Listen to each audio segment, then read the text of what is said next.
ডাঙৰ খবৰ গৌৰৱ গগৈ যোৰহাট বিধানসভা সমষ্টিৰ প্ৰাৰ্থী হ'ব 2026 বিধানসভা নিৰ্বাচনত গৌৰৱ গগৈ এবাৰ অৱতীৰ্ণ হ'ব নেকি এনে ধৰণৰ নানান জল্পনা কল্পনা চলি থকাৰ সময়তে কংগ্ৰেছৰ বিশেষ সূত্ৰৰ পৰা আহিছে এই ডাঙৰ খবৰ যে যোৰহাট সমষ্টিৰ পৰা প্ৰাৰ্থী হ'ব গৌৰৱ গগৈ সিদিনালৈকে ডিমৌ সমষ্টিৰ প্ৰাৰ্থী হ'ব নেকি গৌৰৱ গগৈ এই চৰ্চা চলি আছিল যদিও আজি আহিছে বিশেষ খবৰ কংগ্ৰেছৰ অতি ভিতৰুৱা সূত্ৰৰ পৰা এই খবৰ আহিছে যে এখন প্ৰাৰ্থী তালিকা প্ৰস্তুত কৰা হৈছে 40 জন প্ৰাৰ্থীক লৈ প্ৰথমখন প্ৰাৰ্থী তালিকা ইতিমধ্যে প্ৰস্তুত কৰা হৈছে আৰু সেই তালিকাতে শীৰ্ষত গৌৰৱ গগৈ নাম আৰু যোৰহাট বিধানসভা সমষ্টিৰ প্ৰাৰ্থী হ'ব গৌৰৱ গগৈ এই মুহূৰ্তৰ সবাতোকৈ ডাঙৰ ৰাজনৈতিক ব্ৰেকিং যে গৌৰৱ গগৈ যি সময়ত ডিমৌৰ ৰাইজে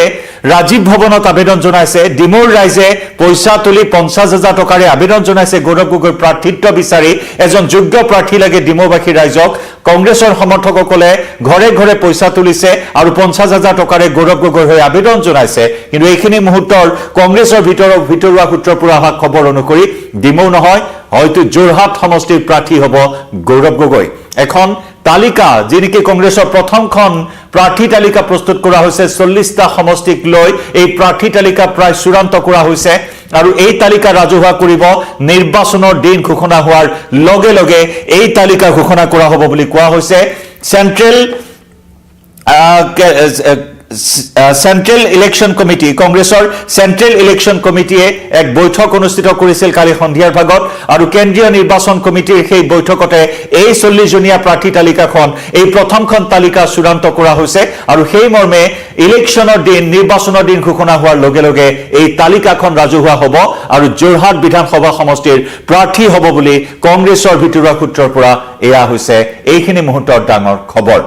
যোৰহাট সমষ্টি আমি যদি চাও 2024 লোকসভা নিৰ্বাচনলৈ এই যোৰহাট সংসদীয় সমষ্টিৰ পৰা প্ৰতিদ্বন্দ্বিতা কৰিছিল অন্তিম মুহূৰ্তত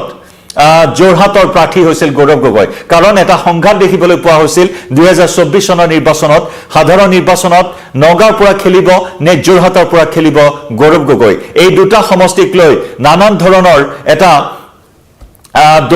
দুধৰ্মধৰ স্থিতি দেখিবলৈ পোৱা হৈছিল একজন দুমজাত পৰিছিল গৌৰৱ গগৈ কৰ্পোৰেটৰ নিৰ্বাচনত অৱতীৰ্ণ হ'ব কাৰণ সমষ্টি পুনৰ নিৰ্ধাৰণৰ পিছত পূৰ্বৰ কলিয়াবৰ সংসদীয় সমষ্টি বিলুপ্ত হৈছে কাজিৰঙা সমষ্টি গঠন হৈছে আৰু জনগাঁথনিৰো যেহেতু পৰিৱৰ্তন হ'ল আৰু সেইবাবে গৌৰৱ গগৈ যোৰহাটৰ পৰা খেলিব নে নগাঁৱৰ পৰা খেলিব তাক লৈ প্ৰদ্যুৎ বৰদলৈৰ মাজত কিছু সংঘাত দেখিবলৈ পোৱা হৈছিল কিন্তু অৱশেষত যোৰহাটৰ প্ৰাৰ্থী হৈছিল গৌৰৱ গগৈ আৰু সেই যোৰহাটত তপন গগৈ বিজেপিৰ প্ৰাৰ্থী তপন গগৈক বৃহৎ ভোটৰ ব্যৱধানত পৰাস্ত কৰিছিল গৌৰৱ গগৈয়ে প্ৰসংগক্ৰমে আমি উল্লেখ কৰিবই লাগিব গৌৰৱ গগৈক পৰাস্ত কৰিবৰ বাবে বিজেপিয়ে সৰ্বশক্তি প্ৰয়োগ কৰিছিল যেন দিছপুৰখন যোৰহাটলৈ উঠি গৈছিল দিছপুৰখন যোৰহাটত উঠি গৈ গৌৰৱ গগৈৰ বিৰুদ্ধে প্ৰচাৰ তপন গগৈক জিকোৱাৰ বাবে সৰ্বশক্তি প্ৰয়োগ কৰিছিল যদিও গৌৰৱ গগৈৰ ধুমুহাত কিন্তু তপন গগৈ তিষ্ঠি থাকিব নোৱাৰিলে আৰু সেই গৌৰৱ গগৈৰ ধুমুহা আকৌ এবাৰ বৰ্তাই ৰখাৰ প্ৰয়াস নেকি যাৰ বাবে যোৰহাট বিধানসভা সমষ্টিত গৌৰৱ গগৈক প্ৰাৰ্থিত্ব প্ৰদান কৰা হ'ব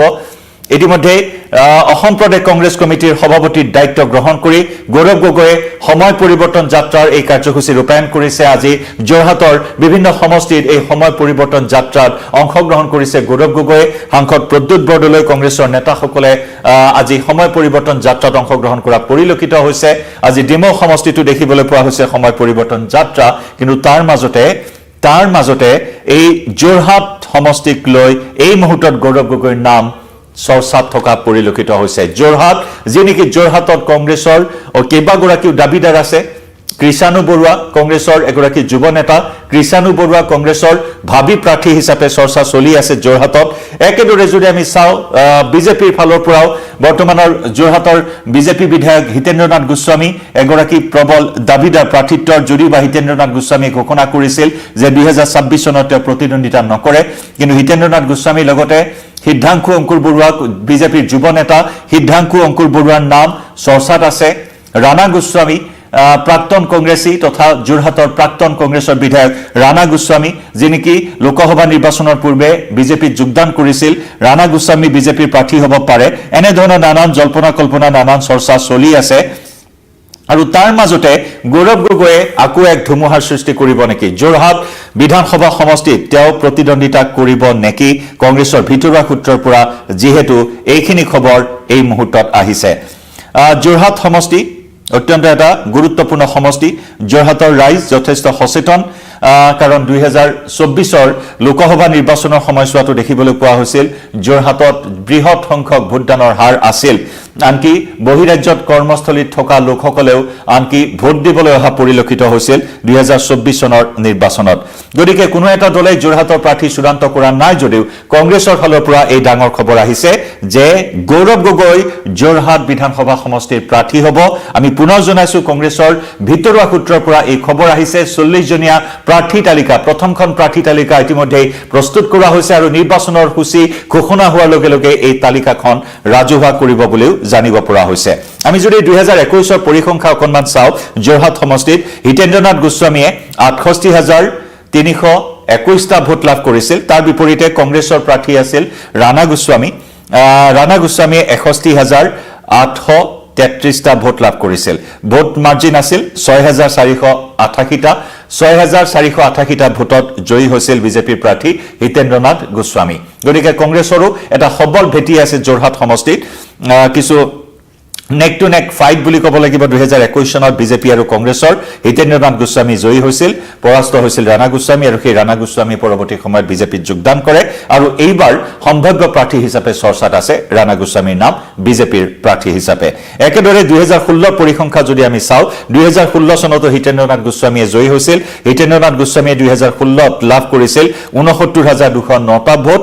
কংগ্ৰেছৰ ৰাণা গোস্বামীয়ে লাভ কৰিছিল 55571 টা ভোট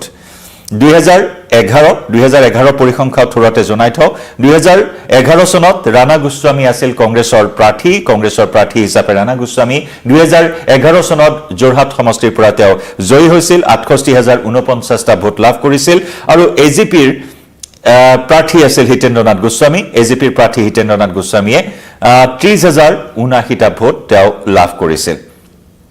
একেদৰে 2006 চনৰ পৰিসংখ্যা যদি চাও 2006 টো এই সমষ্টিটো ৰাণা গোস্বামীৰ হাতত আছিল কংগ্ৰেছৰ প্ৰাৰ্থী 2001 চনত এজিপিৰ প্ৰাৰ্থী হিতেন্দ্ৰনাথ গোস্বামী অৰ্থাৎ 1996 টো হিতেন্দ্ৰনাথ গোস্বামী আছিল এজিপিৰ প্ৰাৰ্থী 1991 টো হিতেন্দ্ৰনাথ গোস্বামী এজিপিৰ প্ৰাৰ্থী আছিল 1985 চনত অভিজিত শৰ্মা নিৰ্দলীয় প্ৰাৰ্থী অৰ্থাৎ যদি চোৱা হয় দীৰ্ঘদিন ধৰি এই সমষ্টিটো কংগ্ৰেছ বা এজিপি দখলত থকা এটা সমষ্টি আৰু 2016 চনৰ পৰা বিজেপি দখলত থকা সমষ্টি গতিকে তেনেস্থলত গৌৰৱ গগৈ এইবাৰ যোৰহাট সমষ্টি যদি প্ৰাৰ্থী হয় তেতিয়া হলে এক আকৰ্ষণীয় যুঁজ হ'ব এক আকৰ্ষণীয় নিৰ্বাচনী ৰণ হ'ব আৰু সমগ্ৰ অসমৰ ৰাজনৈতিক প্ৰেক্ষাপটৰ কেন্দ্ৰবিন্দু যোৰহাট হৈ পৰিব যেনেদৰে লোকসভা নিৰ্বাচনৰ সময়ছোৱাটো দেখিবলৈ পোৱা হৈছিল যেন আকৰ্ষণ কেৱল যোৰহাটতে আছিল গতিকে লক্ষণীয় হ'ব যোৰহাট সমষ্টিৰ হসাকৈ প্ৰাৰ্থী হ'ব নেকি গৌৰৱ গগৈ যেহেতু কংগ্ৰেছৰ সূত্ৰৰ পৰা এই কথা প্ৰকাশ পাইছে অপেক্ষা কৰিব লাগিব কিছু দিনলৈ কাৰণ কংগ্ৰেছৰ এই সূত্ৰটোৱে প্ৰকাশ কৰিছে কেন্দ্ৰীয় নিৰ্বাচন কমিটিয়ে প্ৰস্তুত কৰা এই তালিকাখন নিৰ্বাচনৰ সূচী ঘোষণা হোৱাৰ লগে লগে ৰাজহুৱা হ'ব আৰু প্ৰিয় দৰ্শক আপুনি কি ভাবে গৌৰৱ গগৈ যদি যোৰহাটৰ পৰা কোনো আছে এই মুহূৰ্তত ডিজিটেল লাইভত বা এই লাইভ যদি যোৰহাটৰ কোনো আমাৰ দৰ্শকে এই মুহূৰ্তত চাইছে বা পিছলৈ চাই আপুনি কি ভাবে জনাব পাৰে আপোনাৰ মতামত